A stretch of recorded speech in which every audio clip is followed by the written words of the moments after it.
എല്ലാവർക്കും നമസ്കാരം. നെസ്റ്ററയുടെ പുതിയൊരു വീഡിയോയിലേക്ക് സ്വാഗതം.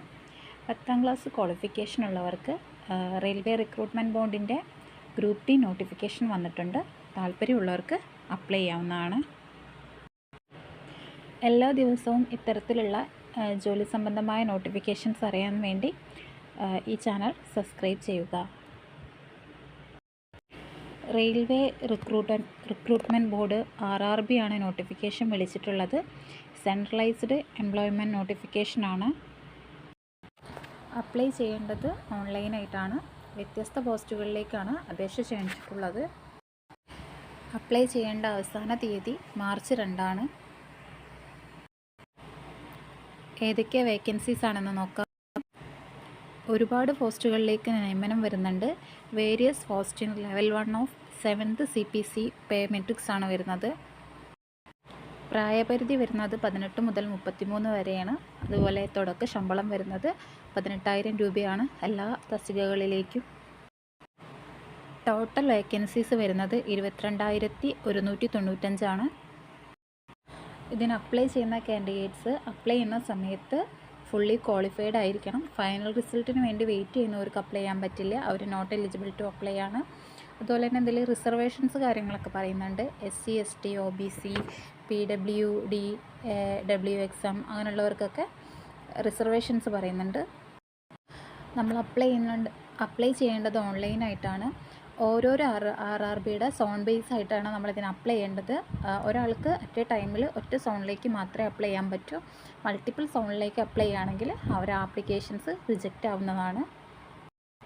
അതുപോലെ തന്നെ അപ്ലൈ ചെയ്യുന്നവർ മെഡിക്കലി ഫിറ്റ് ആയിരിക്കണം. അതിന് കുറച്ച് മെഡിക്കൽ സ്റ്റാൻഡേർഡും കാര്യങ്ങളൊക്കെ കൊടുത്തിട്ടുണ്ട്. പിന്നെ കമ്മ്യൂണിറ്റി ബേസ്ഡ് ഏജ് റിലാക്സേഷനും കാര്യങ്ങളൊക്കെ കൊടുത്തിട്ടുണ്ട് ഇവിടെ. എക്സാമിനേഷൻ ഫീ വരുന്നത് 500 രൂപയാണ് വരുന്നത്. എന്നാൽ SC ST ex service man PWBD female transgender minorities or economically backward class അവർക്കൊക്കെ 250 രൂപ മാത്രമേ വരുന്നുള്ളൂ. അടുത്തതായിട്ട് റിക്രൂട്ട്മെൻറ്റ് പ്രോസസ്സ് എങ്ങനെയാണെന്ന് നോക്കാം. ഇതിൽ 4 രീതിയിലാണ് നടത്തുന്നത്. ആദ്യത്തേതെന്ന് പറഞ്ഞാൽ CBT കമ്പ്യൂട്ടർ ബേസ്ഡ് ടെസ്റ്റ് ഉണ്ടായിരിക്കും. അത് കഴിഞ്ഞതിന് ശേഷം ഒരു ഫിസിക്കൽ എഫിഷ്യൻസി ടെസ്റ്റ് ഉണ്ടായിരിക്കും, PET. അത് കഴിഞ്ഞതിന് ശേഷം ഡോക്യുമെൻ്റ് വെരിഫിക്കേഷനും പിന്നെ ഒരു മെഡിക്കൽ എക്സാമിനേഷനും ഉണ്ടായിരിക്കും. ഈ ഒരു 4 സ്റ്റെപ്പ് ത്രൂ ആണ് നമുക്ക് അതിൻ്റെ റിക്രൂട്ട്മെൻറ്റ് പ്രോസസ്സ് നടക്കുന്നത്. അതുപോലെ തന്നെ ഇവിടെ അതിൻ്റെ എക്സാമും അതിൻ്റെ ടോപ്പിക്കും കാര്യങ്ങളും, അതായത് സിലബസും കാര്യങ്ങളൊക്കെ മെൻഷൻ ചെയ്യുന്നുണ്ട്. ജനറൽ സയൻസ് 25 മാർക്കിന്, മാത്സ് 25 മാർക്കിന്, ജനറൽ ഇൻ്റലിജൻസും റീസണിങ്ങും 30 മാർക്കിനും, അതുപോലെ തന്നെ general awareness and current affair 20 മാർക്കിനും. ടോട്ടൽ 100 ക്വസ്റ്റ്യൻസാണ് ഉണ്ടായിരിക്കുക. 90 മിനിറ്റാണ് എക്സാമിൻ്റെ ടൈം വരുന്നത്.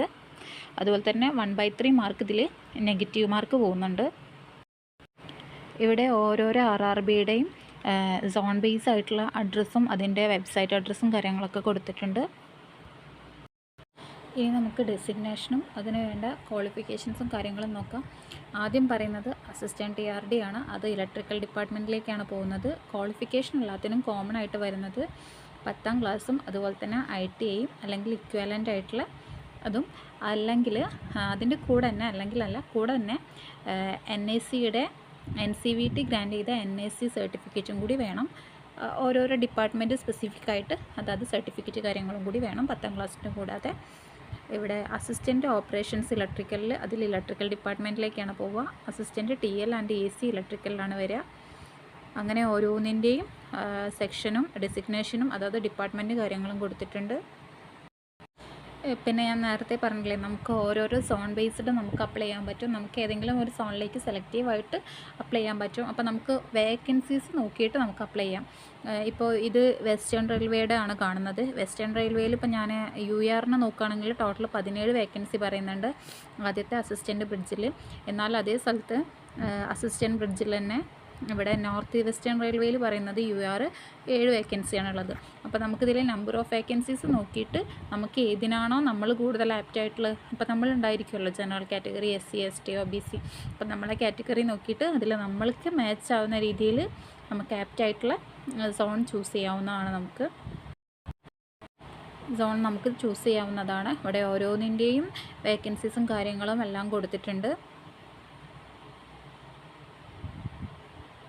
നമുക്ക് അറ്റ് എ ടൈം ഒരു സോണിലേക്ക് മാത്രമേ അപ്ലൈ ചെയ്യാൻ പറ്റൂ. മൾട്ടിപ്പിൾ സോണിലേക്ക് അപ്ലൈ ചെയ്താൽ നമ്മളെ ആപ്ലിക്കേഷൻസ് അവർ റിജക്റ്റ് ആക്കും, അത് ആക്സെപ്റ്റഡ് ആക്കില്ല. അപ്പം നമ്മളെ നിയറസ്റ്റ് ലൊക്കേഷൻ നോക്കിയിട്ടും അതുപോലെ തന്നെ കഴിഞ്ഞ പ്രാവശ്യത്തെ അതിൻ്റെ സെലക്ഷൻ പ്രോസസ്സും കാര്യങ്ങളൊക്കെ ചെക്ക് ചെയ്തിട്ട് നമുക്ക് സ്യൂട്ടാവുന്ന രീതിയിൽ നമ്മളൊരു സോൺ സെലക്ട് ചെയ്തിട്ട് അവിടേക്ക് അപ്ലൈ ചെയ്യാവുന്നതാണ്. അതുപോലെ തന്നെ നമ്മൾ സബ്മിറ്റ് ചെയ്യേണ്ട എല്ലാ വിധത്തിലുള്ള സർട്ടിഫിക്കറ്റിൻ്റെയും ഫോർമാറ്റ് ഇവർ കൊടുത്തിട്ടുണ്ട്. ഇത് ഫസ്റ്റ് കൊടുത്തിട്ടുള്ളത് SC/ST കാസ്റ്റ് സർട്ടിഫിക്കറ്റാണ്. അതുപോലെ തന്നെ OBCൻ്റെ സർട്ടിഫിക്കറ്റ് കൊടുത്തിട്ടുണ്ട്. പിന്നെ നമ്മൾ OBCൻ്റെ ഒരു സെൽഫ് ഡിക്ലറേഷൻ ഫോം കൊടുത്തിട്ടുണ്ട്. ഇൻകം സർട്ടിഫിക്കറ്റ് കൊടുത്തിട്ടുണ്ട്. ബാക്ക്വേർഡ് ക്ലാസ്സിൻ്റെ ഇൻകം സർട്ടിഫിക്കറ്റിൻ്റെ ഫോമാറ്റ് കൊടുത്തിട്ടുണ്ട്. അവസാനം ഒരു ഡിക്ലറേഷൻ ഫോമാറ്റ് കൊടുത്തിട്ടുണ്ട്. അപ്പോൾ നമുക്ക് ആവശ്യമായിട്ടുള്ള എല്ലാത്തിൻ്റെയും ഫോമാറ്റും കാര്യങ്ങളും ഈ ഒരു നോട്ടിഫിക്കേഷനിൽ തന്നെ അവർ കൊടുത്തിട്ടുണ്ട്. താല്പര്യമുള്ളവർക്ക് എത്രയും പെട്ടെന്ന് അപ്ലൈ ആവുന്നതാണ്. 10ാം ക്ലാസ്സും അതുപോലെ തന്നെ ITIയും ക്വാളിഫിക്കേഷനുള്ള എല്ലാവരും, ഒരു സ്ഥിര ജോലി ആഗ്രഹിക്കുന്ന എല്ലാവരും എത്രയും പെട്ടെന്ന് തന്നെ അപ്ലൈ ചെയ്യാം.